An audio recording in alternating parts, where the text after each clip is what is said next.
If you're watching this video right now, there's a very good chance you're in the market to buy a new Kindle, whether it's for yourself or as a gift for somebody else. I'm making this video to help you decide which Kindle is best for your needs, especially this year. There have not been any major Kindle announcements, so you want to make sure you get the best one that will last you for years to come. Now, if you are buying a Kindle for yourself, I want to say a big congratulations. I bought my first Kindle back during the pandemic in 2020, and it completely changed my life. Regardless of which Kindle you end up getting, I want you to know they all do the same thing at the end of the day, which is help us read more books. Now, the best way to figure out which Kindle is best for you is not by looking at all the technical details of each Kindle, but rather looking at your own personal needs and figuring out which kind of bookworm you are. In my opinion, there are 4 types of bookworms. We have the budget bookworms, we have the everyday bookworms, we have the premium bookworms, and we have the techie bookworms. Now, a quick disclaimer, all of these bookworms are equal to each other. It's not like one is better than the other one. What I'm trying to get across over here is really reflect on your own personal reading habits so you can choose the best Kindle that works for you. All right, let's kick things off now with budget bookworms. If you're on any kind of budget, if money is a constraint for you right now, you are most likely going to be in this category, and the best Kindle I could recommend for you is a Kindle Basic. The Kindle Basic is the entry-level Kindle, starting at about $100 US. Now, depending on the time of year, on Prime Day especially, or Black Friday, that will even go lower than $100. So you can often find this for 80 bucks, 90 bucks throughout the year, which is a really great deal for getting a Kindle. Now, just because this is the cheapest Kindle, it does not mean it doesn't have all the main features that you need. In fact, the Kindle Basic is one of my favorite Kindles that has all the most important features that you'll find on all the premium Kindles, and also it just came out and got refreshed in 2022, so as of right now it's one of the newest Kindles in the lineup. On the Kindle Basic, you're getting all the important features like a 300 ppi resolution, which is the most crispy text you can get on an e-reader. You're also going to be getting a USB-C charging port, which makes it very convenient for having one charging cable with all your devices, and on top of that you're also getting 16 gigabytes of storage, which is way more storage than the average bookworm will need, and of course the regular software experience that is the exact same software as all the other premium Kindles. Now, if you ask me, I think there are actually 2 additional perks of buying the Kindle Basic. The first being the 6-inch screen size. This is the smallest Kindle you can buy with the smallest screen size, and that's actually a really good thing because it's very portable to carry around. You can very easily travel around with this, fit it in your pocket if you want to, or put it in your backpack or your bag. It just makes it a lot more convenient to travel with. The other perk of the Kindle Basic is the plastic design. Now, yes, the plastic material is not as premium as all the other Kindles, but I think that could actually be an advantage. I just love holding this device. It just feels very durable to hold. I don't think I need a case for it or anything like that. I feel very comfortable chucking it in my bag and not worrying about it too much. It's just plastic. It's not this fragile device that you have to worry about. Now, with all that being said, there are 2 cons that I have to tell you about on the Kindle Basic. The first being the lack of water resistance. If you read in the bathtub, for example, or by the pool or on the beach, this might be a deal breaker for you. The second con is the lack of warm light temperature control. If you read at night especially, having that warm light display could make a really big difference for your eyes. Now, I do that a lot reading at night or early in the morning, so I really enjoy having that warm light, but none of these features are really a must have. I think in terms of the holistic approach of the Kindle Basic, it'll satisfy the needs of the vast majority of people. Now, if you decide to buy the Kindle Basic, you're going to see 2 options on the checkout screen. The first is which color you want to buy. There's a denim blue and also a black option. I personally suggest the black one. I have the blue one over here. I've used it a few times, and I find the blue color to be a little bit distracting when reading. The black one just kind of blends in like any other tech device, and you can also decorate a black device much easier with stickers and things like that if that is your kind of thing. And then also the other option you're going to see is something called lock screen ads. Amazon does this really stupid thing where they charge you $20 to remove these advertisements that will appear on the screensaver of the Kindle. It's not the biggest deal in the world, but I don't like having any kind of ads on my Kindle, so I usually just pay for it. but I've heard a lot of people tell me that you could simply contact Amazon after the fact and just ask very nicely, and they'll remove the ads for you for free. Now, the Kindle Basic is definitely my #1 choice for budget bookworms, but if you're on a really tight budget and you still want to invest in some book tech, there is one more option available to you, and that is buying a used or refurbished Kindle. The wonderful thing about the Kindle is it lasts for such a long time. It's not like a computer or a phone that will start being slow after a few years or just feel outdated. A Kindle is very, very basic. All it does is meant for reading books, so it'll last you for several years and not really feel any different. But I do have to warn you that all of the older Kindles are missing some features like a faster software experience or warm light or any kind of light to begin with. So things like that are really important to me. So just be careful of how old of a Kindle you get, but there are some great deals to be found on websites like eBay or your local Facebook marketplace. All right, moving right along, the next category of bookworms that I want to talk about are the everyday bookworms. And for those bookworms, I want to recommend the Kindle Paperwhite. The Kindle Paperwhite starts at $139 US.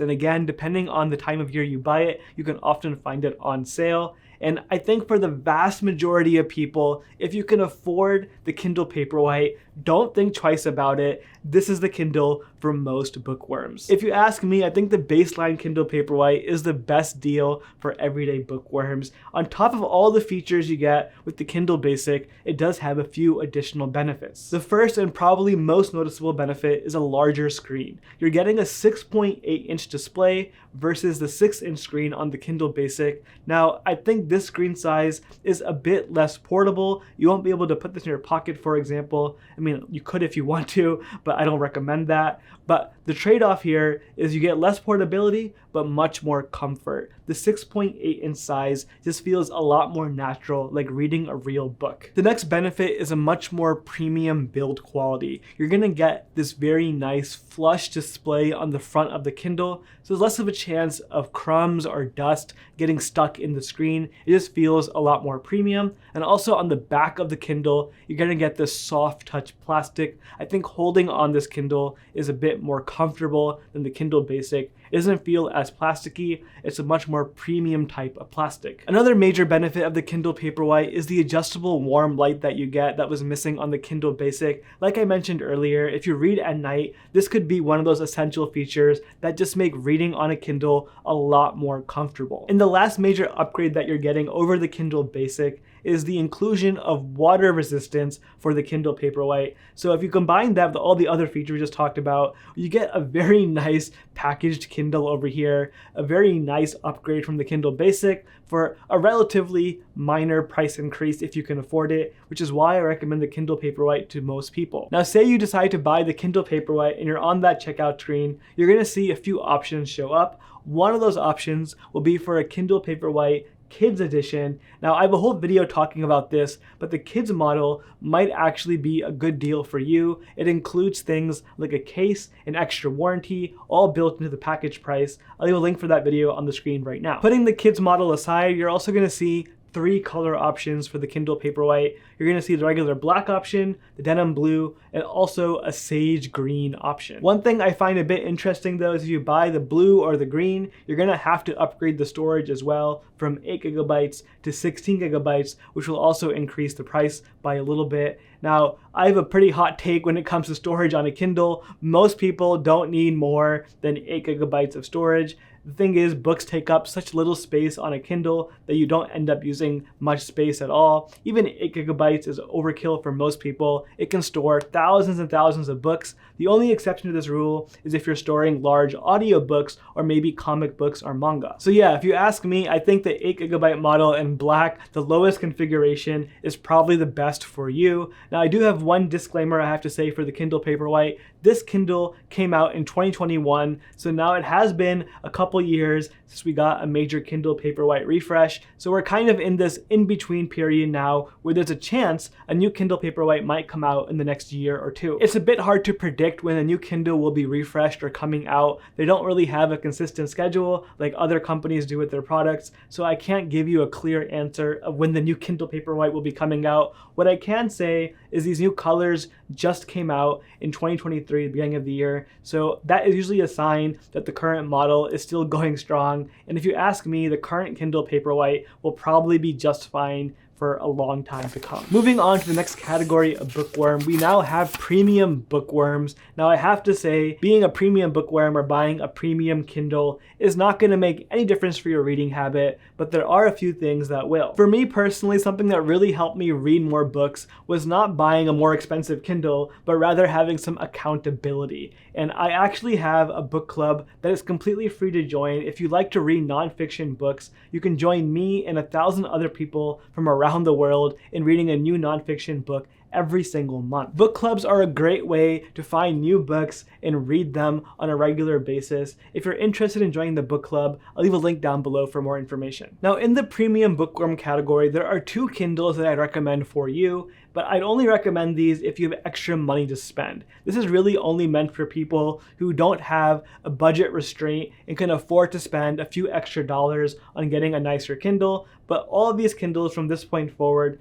really are not necessary whatsoever. You're just getting a few nice to have quality of life improvements. The first Kindle in this category is the Kindle Paperwhite Signature Edition, which starts at a price of $189 US, but just like all the other Kindles, depending on when you buy it, you could find it on sale as well. With the Signature Edition Paperwhite, you're getting 4 distinct advantages over the regular Kindle Paperwhite. The first is the inclusion of wireless charging, but the charger is sold separately, just FYI there. The second is an ambient light sensor for automatic brightness adjustment. The third advantage is having more storage for 32 gigabytes versus the 8 gigabytes or 16 gigabytes. But like we talked about before, I don't think most people need more storage in the first place.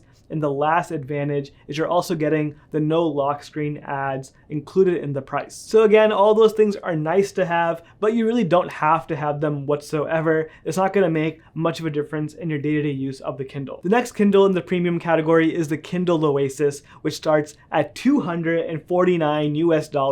Now, this is a Kindle that I have to say I cannot recommend to most people simply because it is the oldest Kindle to have not gotten a refresh in recent years. It really surprises me why Amazon has not updated the Kindle Oasis yet. It is way past due for an update. It's still using a micro USB connection, for example, compared to USB-C. So that gives you an idea of the age of the Oasis. It hasn't been refreshed since 2019. Now, funny enough, putting aside the micro USB connection, I still think the Oasis is a great device for a lot of people, but I don't recommend buying it. But if you're considering it and you really have some extra money to burn, things you're gonna get with it are a more premium design built of metal, which is really nice. It's not plastic whatsoever, so it just feels a lot more premium. You're also gonna get these page turn buttons, physical buttons to turn the page front and forward. When I first bought my Kindle back in 2020, it was the Oasis because I really wanted those page turn buttons and I really love them a lot. But you don't really need them at all. Using the screen to swipe left and right works just fine as well. Now, unless you find a really great deal for the Kindle Oasis somewhere online,